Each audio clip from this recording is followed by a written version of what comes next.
Welcome to Journey to Joy Live, a podcast to promote wellness, resilience, and inspire joy.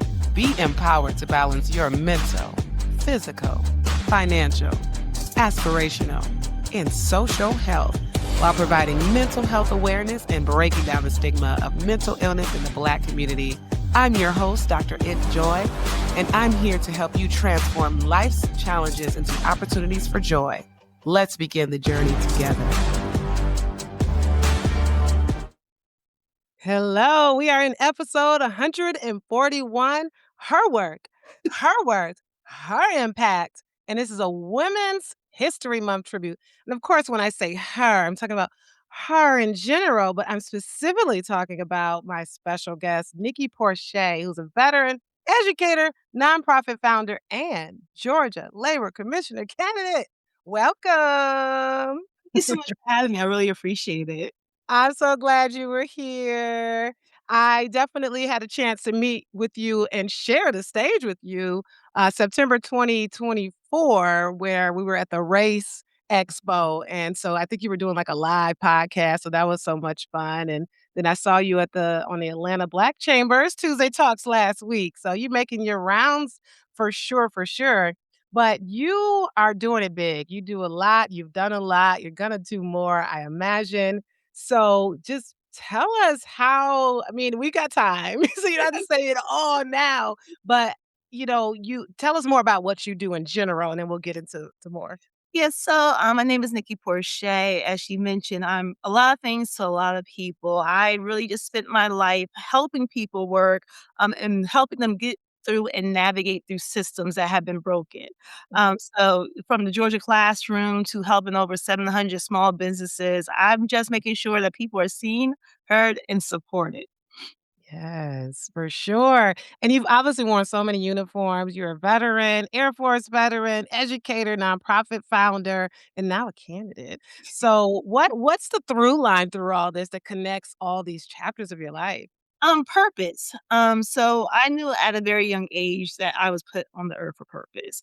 It took me time to figure out what my purpose was in full transparency.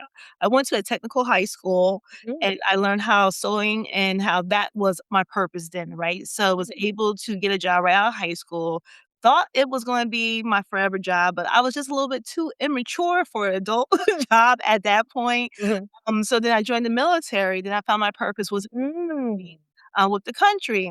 Again, Mm. to that, then my purpose became serving with nonprofits, helping some of our inner city youth. And the purpose became being a full time mother while going to school. Then the Oh. purpose became, being a school teacher, working in more nonprofits, owning your own organization. The purpose became helping business owners, Black women in particular, to get through there and find their purpose. Mhm.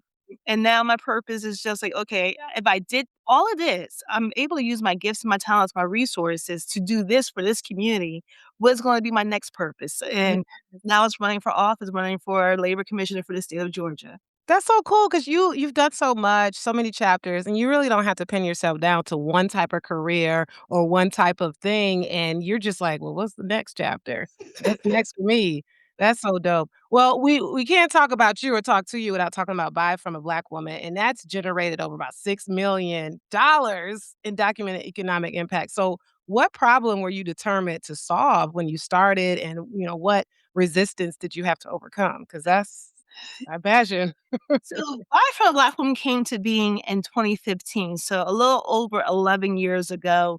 I was at an event here in Atlanta, and there were no Black women vendors at this particular event. And I just thought that was just, you know, outrageous because I knew Black women who were business owners or who sold things, and they should have been there, but they weren't. So I was like, well, you know what? I'm bored at my job. Let me find something else to do. Let me find another Yeah.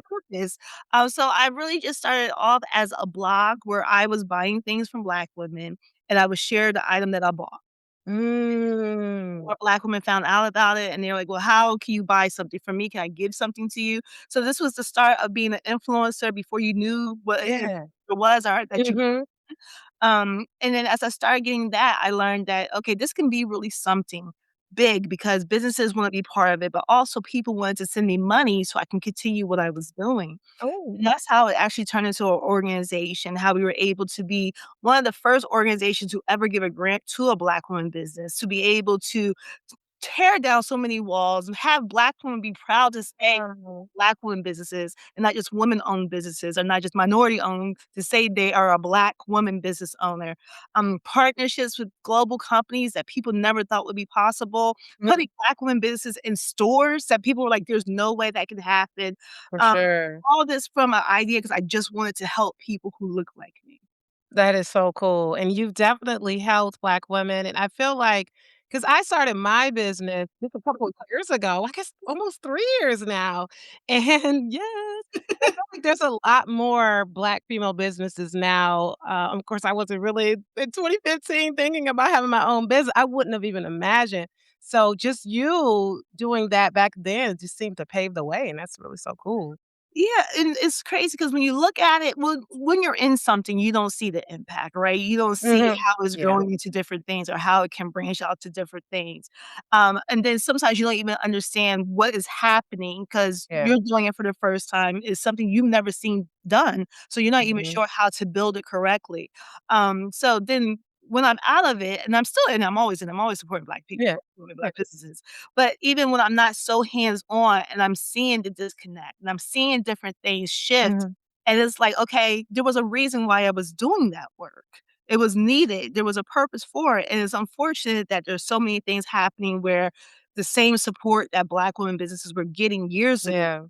is not happening. It's just like when I first started, people told me I was foolish. They said, Mm, of course. you're gonna fail. Nobody's gonna support Black women. You should change the name of your organization to that Mm. it's so loud and so bold and It's very nobody's bold. the truth. Like, so it was all this stuff, and then when it worked, there were so many people who's like, "Okay, I wanna create something like this," and that was amazing because I can only do so much.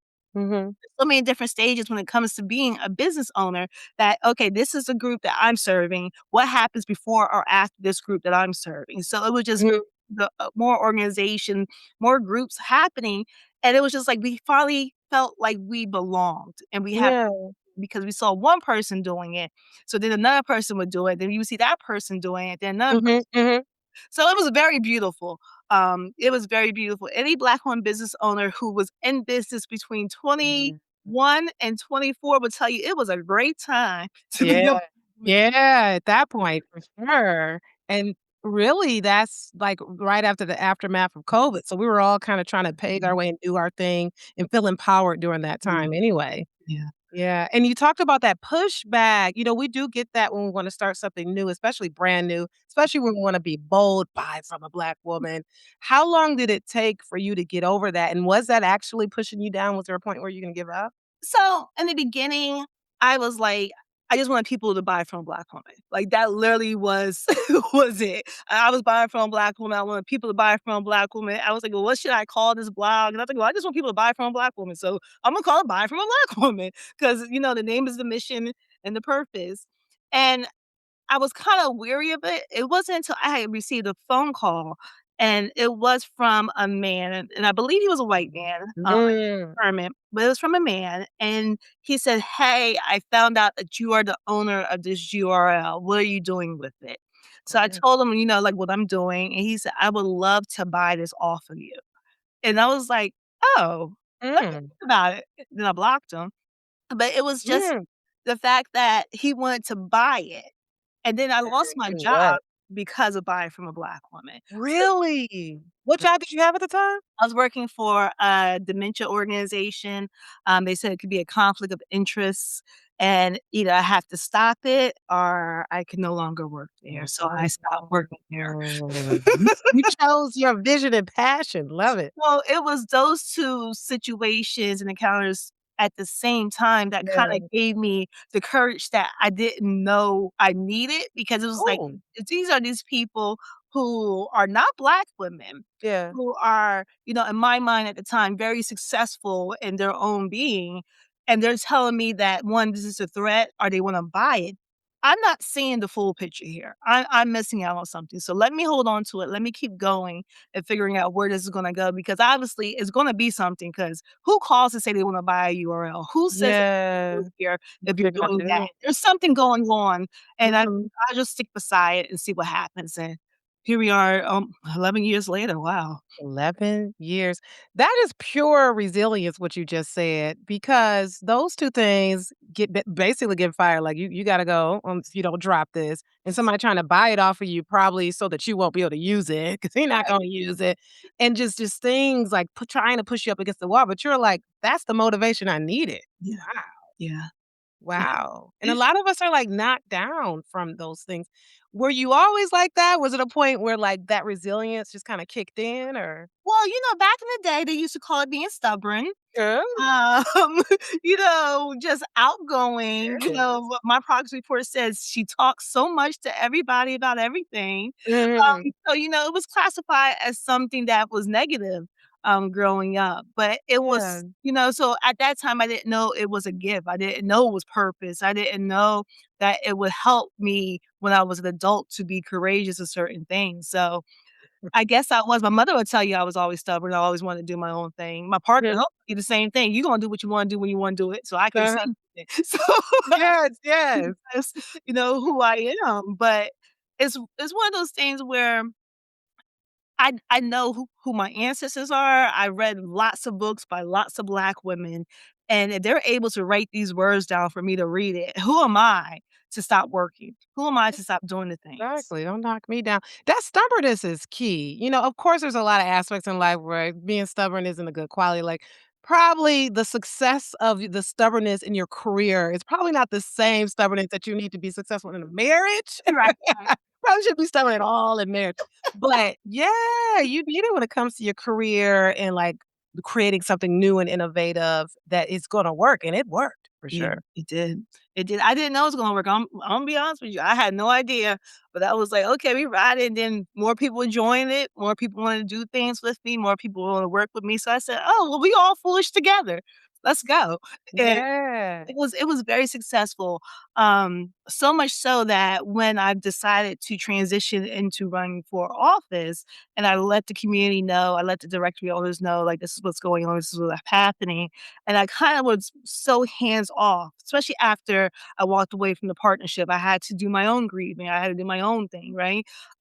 But I was hands off as far as being an advocate for Black women businesses the way I was.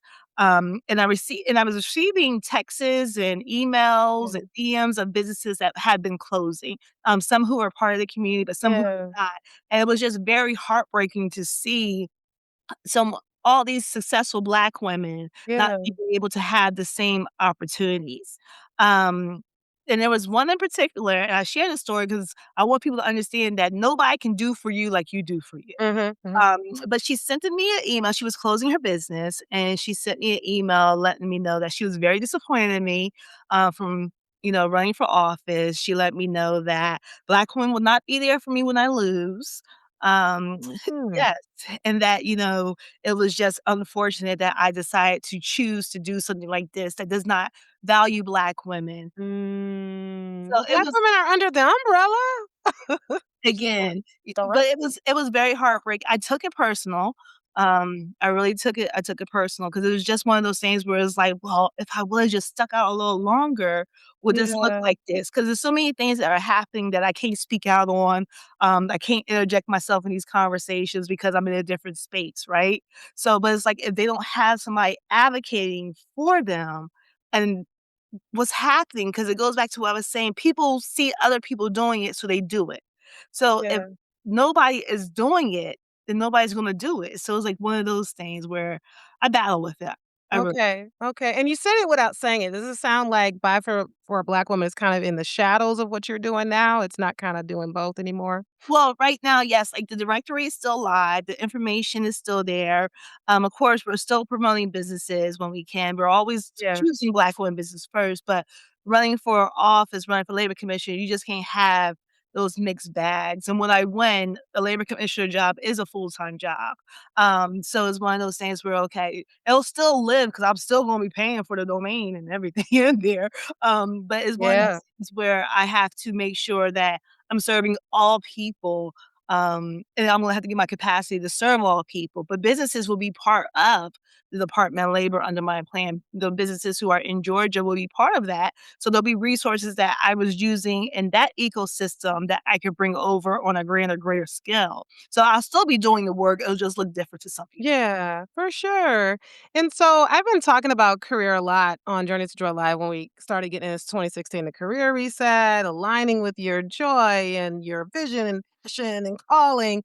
And so for you, like we were saying, it's been different chapters for you. How did that transition come to play where I was all in for Buy From a Black Woman, and then now it's like, "Oh, yeah, Georgia Labor Commission." Where did that transition come in, at?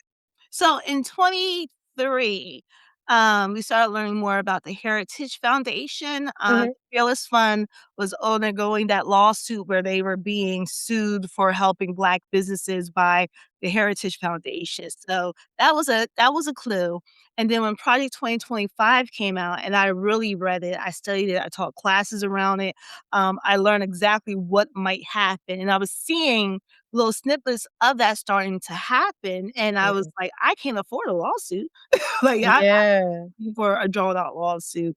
So yeah. the next chapter be because again, my name is Buy From a Black Woman. So one of the first things was, okay, so we will no longer be independent. We'll get a physical sponsor to help cover us and shield us from the public eye. We still can operate as an organization, but we won't be the front of the organization. So just to keep ourselves protected, we did that. Mhm. And learning that the new administration became the new administration and things were going to change for us. And then things started Yeah, changing for Buy From a Black Woman, their partners. And it was like, okay, so all of the energy, all of the partners, even some of the people who we were working with before were no longer there because things were changing. yeah. So I had to change too. When we walked away from one of our partners, I took time, because it was a grieving, it was a loss, it was, am I making the right decision? Do I do the right thing? Yeah, yeah. But I knew I did, but Mhm. and you don't know what you don't know, when you're going through it. And it was like I had always been toying with the idea that I should run for office. I just didn't know which Okay. position Oh. is I know I need to run for office. Let me figure out where I belong, in this ecosystem. So when I looked, when I studied, when I saw the positions, and I learned that Georgia is one of the 4 states that actually elects their labor commissioner, it's like we Mm. have a chance to really do real change in our workforce. We have a chance to do things with our small businesses. They say, Georgia is number 1 in business. Georgia is 96% small businesses. So Mm. we're employing the people of Georgia, who is protecting and advocating for the workers of Georgia. And it's just Yeah. like me just transferring what I was doing for Black women into Yes. business, and that's Yes. to that. That's what it sounds like. It's not like you're giving up on Black women, it's just like you said, now it's in Georgia, and you focus on everybody, obviously, in that role, but the strength and the stubbornness that you have definitely fits well in politics because you just can't worry about what people are saying, just from what you already mentioned, as somebody said, and reading, Michelle Obama's book, Becoming, when she was talking about all the pushback, what they were talking about with her in politics, just being a wife. She's, "I don't do this for this," but you gotta be strong. You have to, and I'm being stronger every day because you get critiqued about things that you don't know that you should be critiqued about, but you can't take it personal because it's coming from people who Yeah. you and see you do Can't. it, but then also you're like, but that's just me. Yeah. Yeah. You And know? you're still human too. It's a learning. I'm having a great time. I'm learning a lot. I am toning down some things because Yeah. the advocate revolutionary woman always wants to come out, but I have to remember, like, you can't go in here cursing people out, Nikki. Like, No. Or can you? When I think about certain you individuals in let me get public elected first, office. then I can. Probably shouldn't. Some people feel like they can get away with it.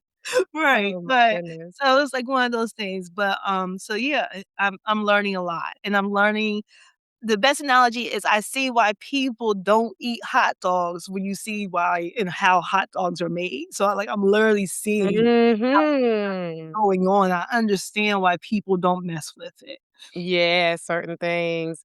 And you were saying I like spending time on, like, the decision and how you got to different things. 'Cause a lot of people are thinking about, wanting to change and do something. Maybe they wanna run for office, maybe they wanna change what they're doing right now, but it's really hard to make that decision. So last year when you were trying to figure out, "Is this the right decision?" What made you know that, like, "Yeah, this is it for me?" Um, I just was like, I just made a decision.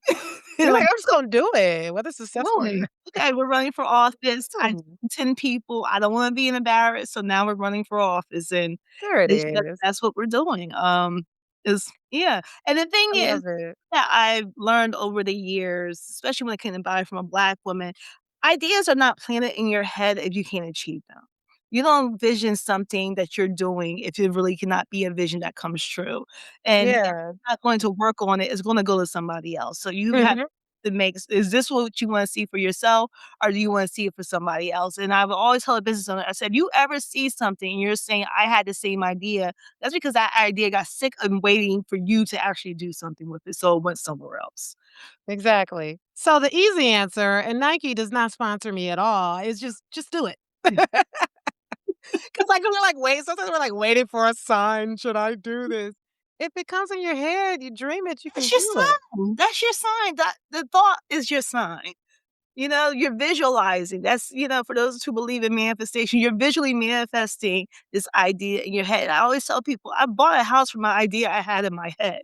Like, we have to really realize how powerful we are when we decide to just do something, and both the good and the bad.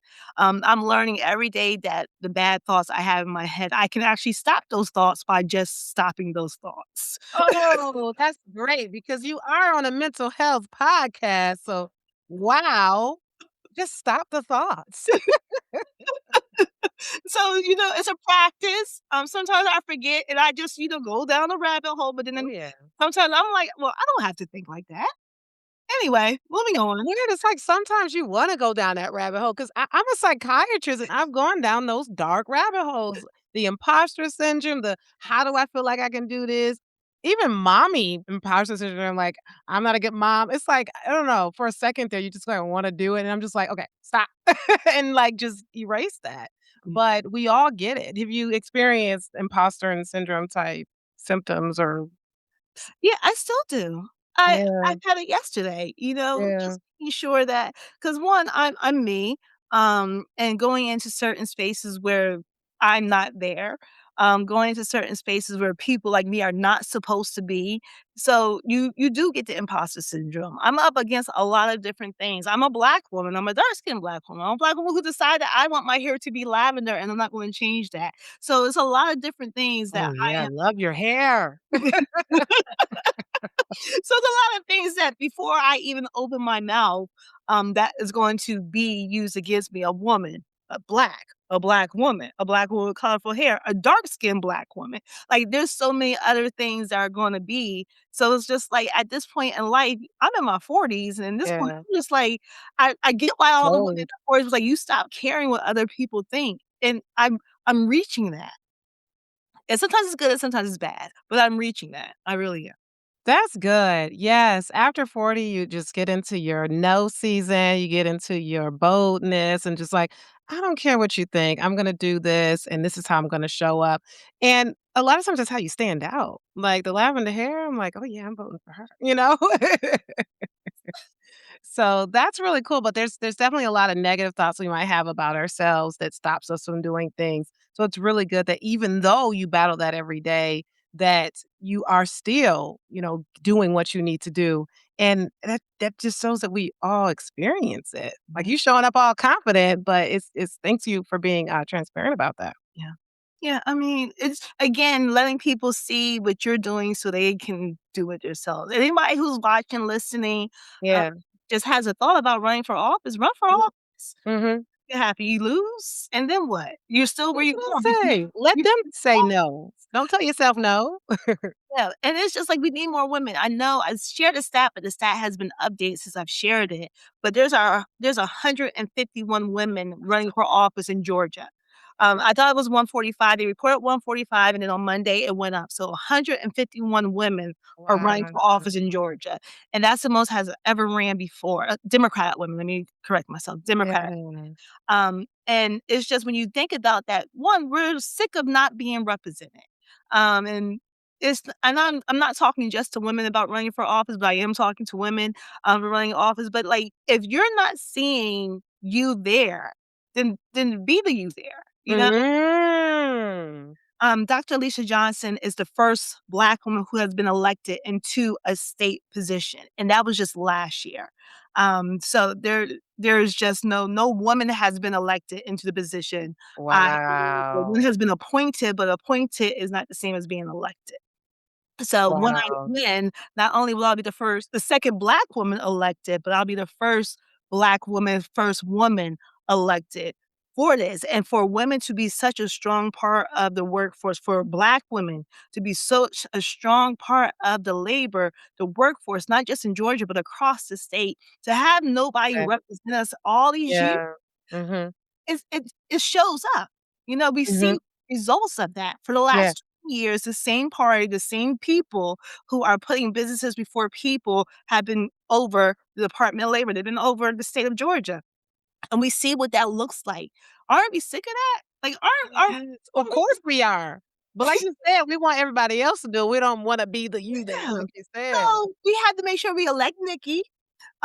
We had to make sure that we're electing people who actually represents of, and we actually have to support these people. This is my pitch now, right? So I went to in February, and if I'm talking too much, just stop me, girl. No.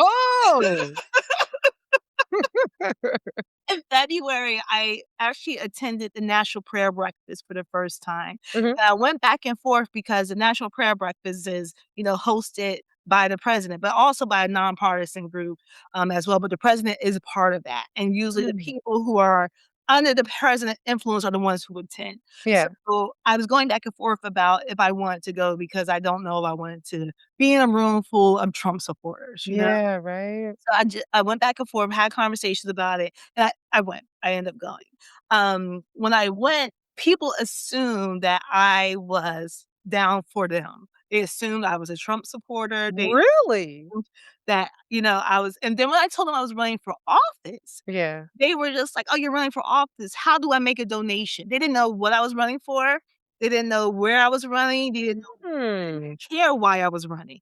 They was like, "You're in this room, you're one of us, you're running for office. We Good. know if you get in there, you'll take care of us. What do you need? You need donations. Let's give it to you." So it's like one of those things where you see the stark difference between Wow. different groups, you know, Yeah. and why different groups operate the different ways that they do, and then why different groups are able to, and I'm not saying this as a shot, but are able to stay in office because there's people who are paying for them to stay in office. They're able to the Republicans outraise Mm. money, the Democrats in this state all the time. All the time. It's not right, but they're doing it because they're like, the money is the power and the people Always the money. make the decisions. So it's like one of those things where it's like, please donate. All I have to say, please donate. Yeah, I mean It takes money for this. I'm running statewide. There's 159 counties in this state that I have to travel through. So it's like one Wow. of those things, we have to support our people so that our people can support us.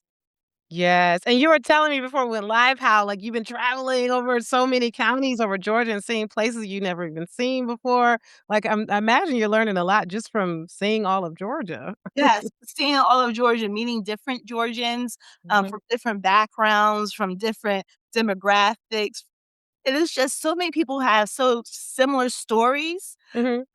and nobody's talking to each other because we don't know that we had the same stories, and that's intentional. The separation is intentional.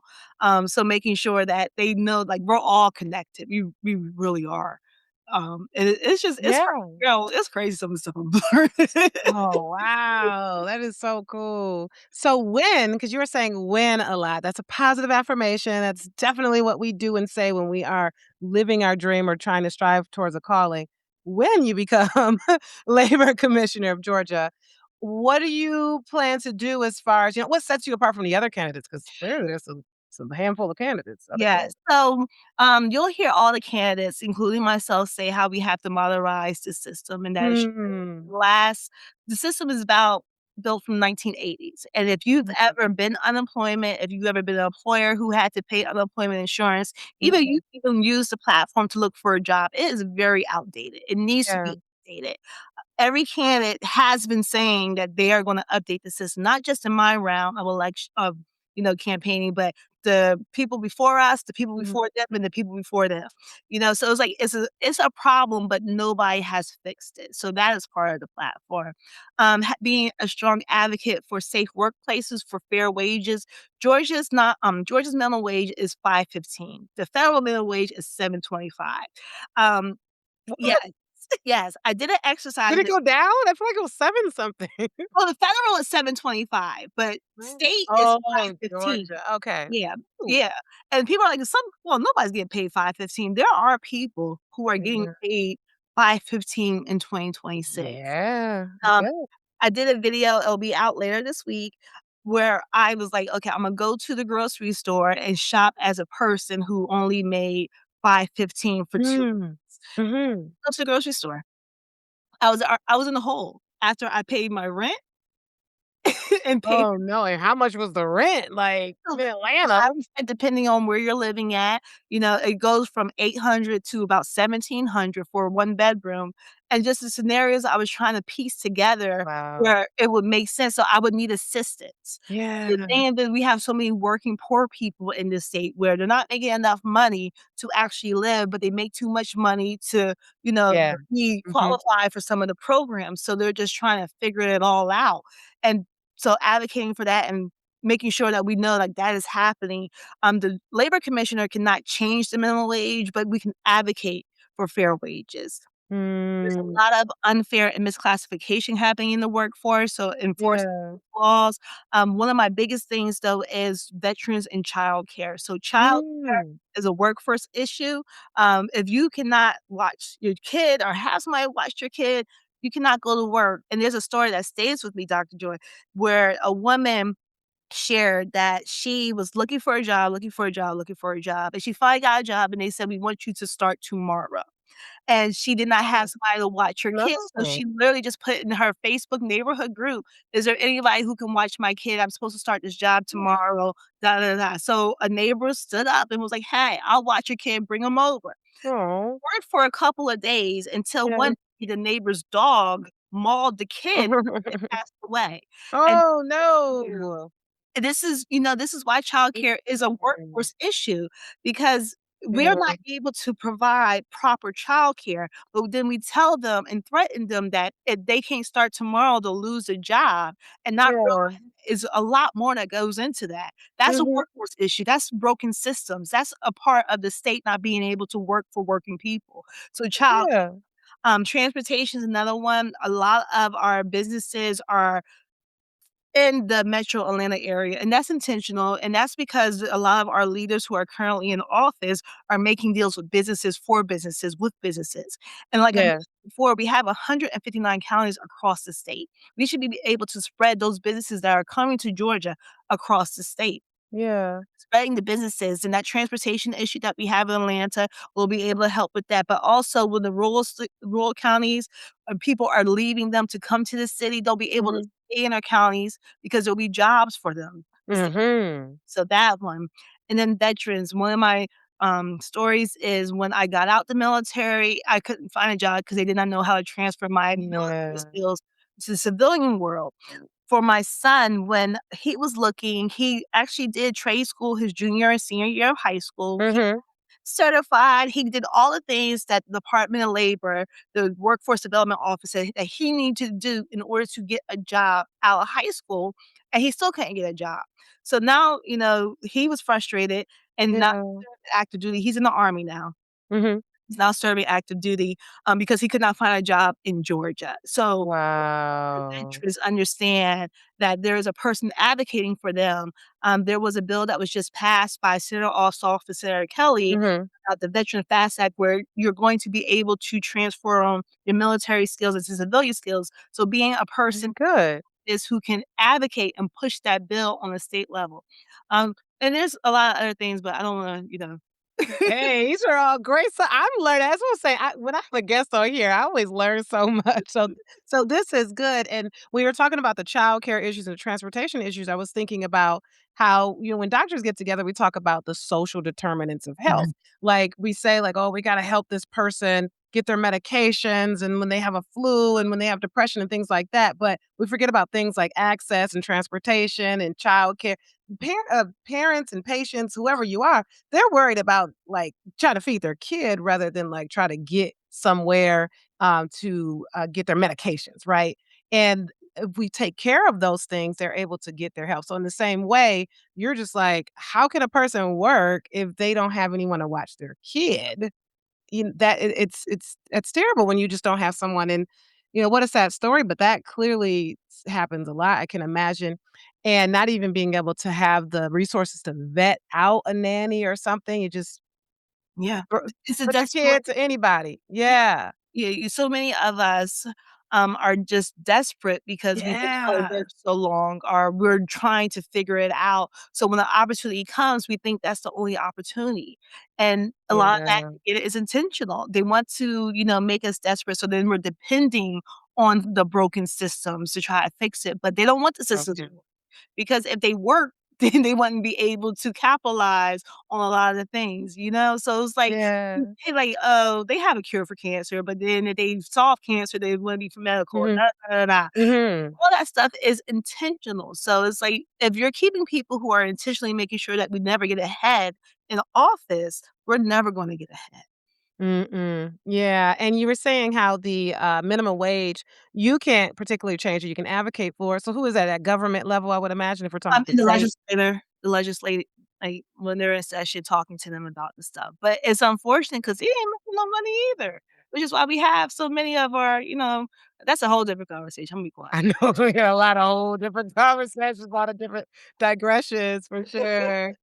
Yeah, and that's why all these small elections we talk about all the time. The small elections are the ones that count, not this main, like, "Let vote for president," if you want your party to win, it's a matter of, like, the Yeah. smaller elections. And when is your election as far as Yes, we are do you know early voting starts next month, believe it or not? Oh, really? Yes, so April 27th, early voting starts in Georgia. The primary date is May 19th. When you go into the booth, make sure that you Wow. scroll all the way down to the bottom, and you'll see Commissioner of Labor, Nikki Porcher. I'll be in the middle. There'll be 2 opponents ahead of me and 2 under me. I'm right there in that center, Nikki Porcher. Click on it and vote for me. Do not leave the booth until you vote for Labor Commissioner. So Heck just make yeah. sure people know that. Like, because when I tell people I'm running for labor commissioner, they're like, "Oh, that's so great." Then they don't know what a labor commissioner does, so I tell them what they do. Then they don't know that they elect a labor commissioner because so many people stop at the top. When you vote for your governor, you're voting for your labor commissioner every time. You have to vote for the governor. You're Mhm. voting for all those state offices, the lieutenant governor, secretary of state, the agriculture, Yeah. the insurance commissioner, the attorney general. You're voting for all those people at the same time. So it's very important. It's like a whole slate, like, Yes, under the party? yes. Oh, I don't remember. It's been a minute. It's only been 4 years. Well, that's a minute. You know how much has happened in 4 years. Ballots do not stick, but we gonna go down to the bottom. This Yes, time, Imma yes, recognize a name on there, that's for sure. yes, So, yes. we're not throwing anybody under the bus, but since I'm talking to you, what do you have that the others don't have? Well, I'm a black woman. I'm the only black woman in the race. I'm not a woman, but I'm the only black woman in the race. Um, I'm a mother, I'm a veteran, I am a school teacher, I am a homeowner. I've been unemployed in this state, I've been employed in the state. I've created jobs. I've been able to show people how to navigate this broken system. I am proof that I know what I'm doing. The 700 businesses that I help is proof that I know what I'm doing. The partnerships with the IRS, US Treasury, PayPal, Goldman Sachs, H&M, Mm. Poise is proof that I know what I'm doing because Wow. I've already done it. I'm not selling you a sad story and why I want to run for office. Mhm, mhm. I have not ran for office and decided to run for office again after losing offices. Like I'm not doing this because I've been doing this job for 35 years and I think I deserve this job. I'm doing this because I want to help us. I'm doing this because I know how to help us. I'm doing this because I am the best advocate that you will have for this position. It's not a vain job. It's not, Yeah. no, it's not Mhm. just going to work with just this group of people. I am here for all working Georgians because I am a working Georgian. That's so dope. Not only are you stubborn, you're genuine, authentic, and it just seems like you naturally flow into that. Like, I'm like, "Oh, just hearing you say all that, it makes sense. You worked all the jobs, so why not help everybody get all the jobs?" You know? That's it. All And, experience. we have to just remember, like, when we're electing, you might like this person, but can that person do the job? Yeah. You might know this person, but can that person do the job? You're not voting. This is not high school. They're not running for homecoming queen and king. Like, this is serious stuff that we're talking about. And when it's this thing because so often we do our black women so bad when it comes to elections. And we talk Yeah. about who's being electable, who can run, and you're going off a vain description. You're going off just looks. You're going off what you think a politician is supposed to look like. Mhm. Well, and I tell you, black women get the job done. They get the job Me done too. Yes. single time. And we're paying the price for not electing a woman because we didn't like her laugh. Poor Texas, they're paying the price because they thought she was too ghetto and too raunchy. Even last time for Stacey Yeah. Abrams, she's a fat black woman we can't vote Mm, for. mm, You put mm. these labels on these people who are putting themselves. Based on how they look. But Yes, the men don't have to look a certain way. Imma tell you something, because they don't look good. They don't look good either. They don't look good. We But got these are women who are saying, "You know what? F me. I'm gonna put everything out there. I'm gonna take all this criticism, all this feedback, all this Mhm. harassment because I know I can make it better for other people." Yeah. Oh, and you know another thing, women politicians seem to make themselves look more like a man. Like, if you think about it, the short hair, the pantsuits, like the Yeah. short earrings or no earrings, or those on the news. Like, I'm just like, And "That's I'm trying to just be like, like you." I got red nails, like, this is You that yeah, you definitely all woman, all lady, and that's great. it is like, if I'm this Be comfortable yourself. doing this while doing that, imagine what I'll be able to do for you. And then how cool would it be that your labor commissioner has purple hair? Like, that just is so cool to me. That is so dope. Now, y'all don't do debates or anything, right? Like, you We don't do. get Oh, We have debates, we have forums, we do. okay. I need to get into all that. Thank you for coming. Wow, this is awesome. So people can come to this website to donate and what else? They can, donate, sign up to volunteer, be on our Mhm. email list. We have events popping up. Our next one is with comedian Chanel Ali happening on Friday, March 27th here in Atlanta. We're calling Laughing for Labor is a comedy show. Come out to that. It's a fundraiser, so of course you'll buy a ticket, but it's going to be a great time. Chanel is not only my personal friend, but she has been on so many comedy shows that I can't even name them all, like Girl Code, The Laugh House, some MTV stuff, some big like she's been on these places and she's actually really funny. And I'm not just saying that because I'm her friend. She's really Also, Laughing for Labor, that's a cool name too. We have that coming Awesome. up. But then also, if you are like, I really believe in her, I want to make sure she wins, host a fundraiser. Get your friends together to donate. If you cannot donate yourself, you can share my posts. You can repost everything that I do. There's so many different ways you still can support this campaign without a donation, even though I want a donation. Even if it's a $5 a month donation, I want a donation. But you That's also cool. can help amplify. A lot of voters vote because they see the same name over and over and over again. So let's make sure that they always see Nikki Porcher for labor commissioner. And then when they go to the polls, they say, Nikki Porcher for labor commissioner, and they vote for me. It's the visual, it's the branding, they have to see it. So I like how you said $5 a month because not everybody has $45 million a month, like your boy. Oh my god.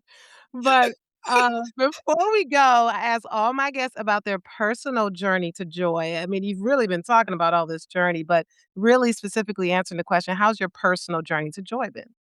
So it's been one of those, it's been rocky, you know?